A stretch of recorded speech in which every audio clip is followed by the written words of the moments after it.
जब तक corona control ना हो जाए तब तक लॉकडाउन जरूरी है। प्रदेश के अधिकतर विशेषज्ञों की यही राय है। एसएमएस मेडिकल कॉलेज के प्रिंसिपल डॉक्टर सुधीर भंडारी का मानना है कि लॉकडाउन का असर साफ दिख रहा है और प्रदेश में कोरोना के केस तेजी से कम हो रहे हैं। ऐसे में लॉकडाउन बढ़ता है तो कोरोना की रफ्तार पर और ब्रेक लगेगा। कोरोना, लॉकडाउन और ब्लैक फंगस सहित कई मुद्दों को लेकर संवाददाता सौरभ गृहस्थी ने डॉक्टर सुधीर भंडारी से की बातचीत। प्रदेश में कोरोना का संक्रमण अब धीरे धीरे कम होने लगा है, लेकिन ब्लैक फंगस जो है वो एक नई समस्या बनकर सामने आया है। कोरोना संक्रमण कम हुआ है और उसको लेकर एक्सपर्ट्स क्या कहते हैं, इस वक्त एसएमएस मेडिकल कॉलेज के प्रिंसिपल साहब डॉक्टर सुधीर भंडारी साहब हमारे साथ मौजूद हैं। सर, ये संक्रमण कम हो रहा है, राहत की बात है? देखिए, सबसे पहले तो हमको लॉकडाउन के अच्छे इफेक्ट्स देखने को मिल गए हैं।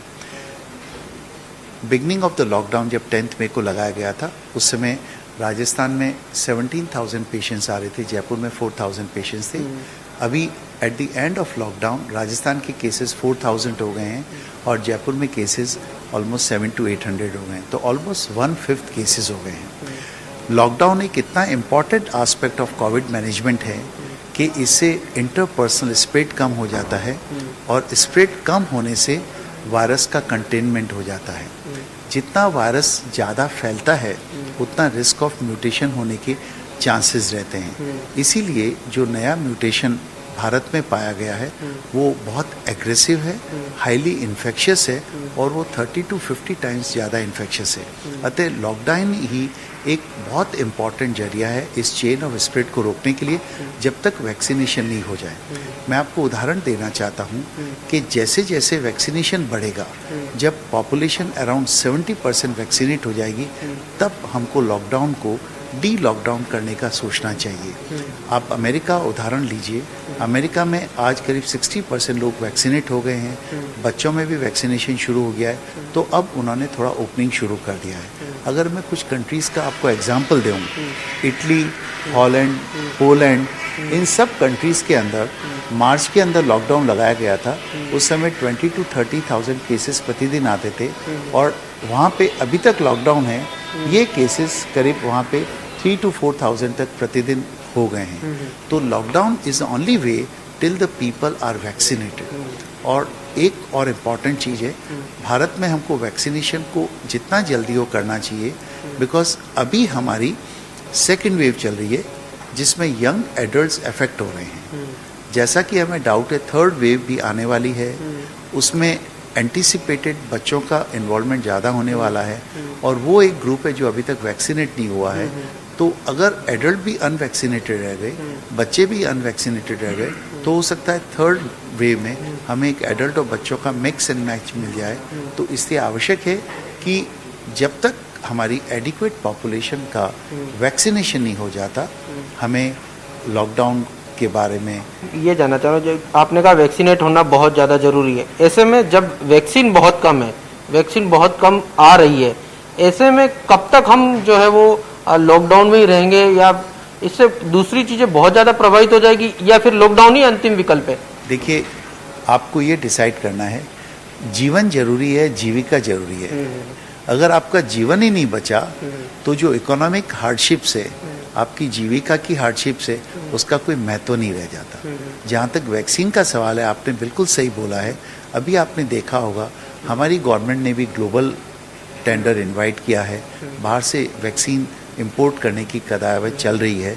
तो मैं सोचता हूँ जित तत्परता से वैक्सीन की उपलब्धि कराने का कोशिश चल रहा है, अगले कुछ महीनों के अंदर हमको ज़्यादा वैक्सीन मिलने चाहिए।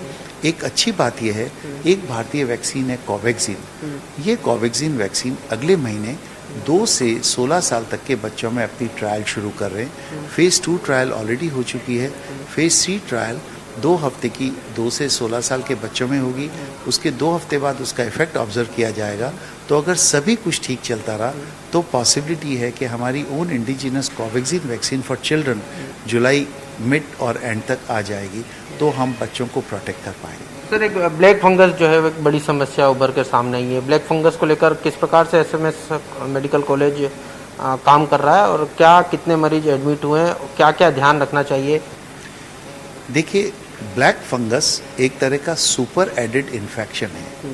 जब बॉडी की इम्यूनिटी या बॉडी की आपका रेजिस्टेंस कम हो जाता है तो ये सुपर एडेड इन्फेक्शन हो जाता है।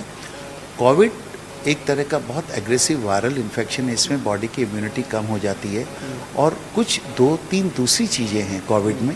एक तो कोविड के कारण जो डायबिटिक पेशेंट होते हैं उनकी शुगर बढ़ जाती है, जो नॉर्मल पेशेंट होते हैं उनमें भी कई नए डायबिटिक हो जाते हैं, तो डायबिटीज़ अनकंट्रोल हो जाती है।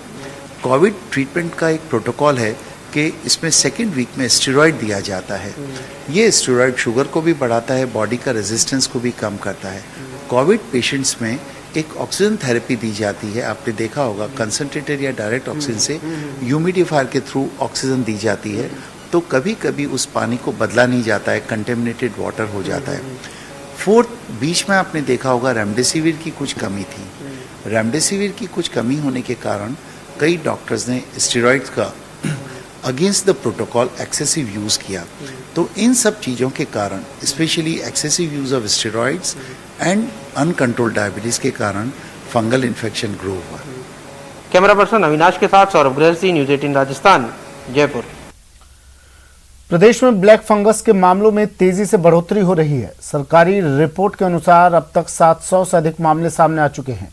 जयपुर के एसएमएस हॉस्पिटल में 85 से ज्यादा मरीजों का इलाज चल रहा है। मरीजों के इलाज के लिए ईएनटी डॉक्टर्स की टीम लगातार काम कर रही है। पिछले 2 दिनों में ही अस्पताल में 45 ऑपरेशन हो चुके हैं। गंभीर बात यह है कि 5 मरीजों में फंगस दिमाग तक पहुंच गया है। चिकित्सक ऐसे मरीजों को लेकर विशेष एहतियात बरत रहे हैं। डॉक्टर्स का कहना है कि ब्लैक फंगस के मरीज देरी से अस्पताल पहुंच रहे हैं, जिसके कारण इलाज में मुश्किल हो रही है। हमारे पास आज सुबह तक करीब 85 मरीज भर्ती हो चुके हैं और 40 करीब ऑपरेशन हो गए थे। आज भी 5-1 ऑपरेशन और हो गए होंगे, तो करीब 45 ऑपरेशन हो चुके हैं। ज़्यादातर की बीमारियां काफ़ी बड़ी हुई आ रही हैं कि वो आँख तक फैली हुई हैं। कुछ एक मरीज ऐसे भी आए हैं हमारे पास 5 से 6 जिनकी कि दिमाग तक में बीमारी गई हुई है। सबसे ज़रूरी चीज़ अगर मैं कहूँगा तो ये है कि जैसे ही इसके लक्षण दिखाई दें, जल्द से जल्द आके डॉक्टर को दिखाएं, ताकि समय रहते अगर नाक और साइनस में बीमारी है उसका ऑपरेशन बहुत अच्छे रिजल्ट के साथ आ सकता है। जैसे ही बीमारी बढ़ जाती है तो उसके रिस्क काफ़ी ज़्यादा बढ़ जाते हैं। जयपुर के बाद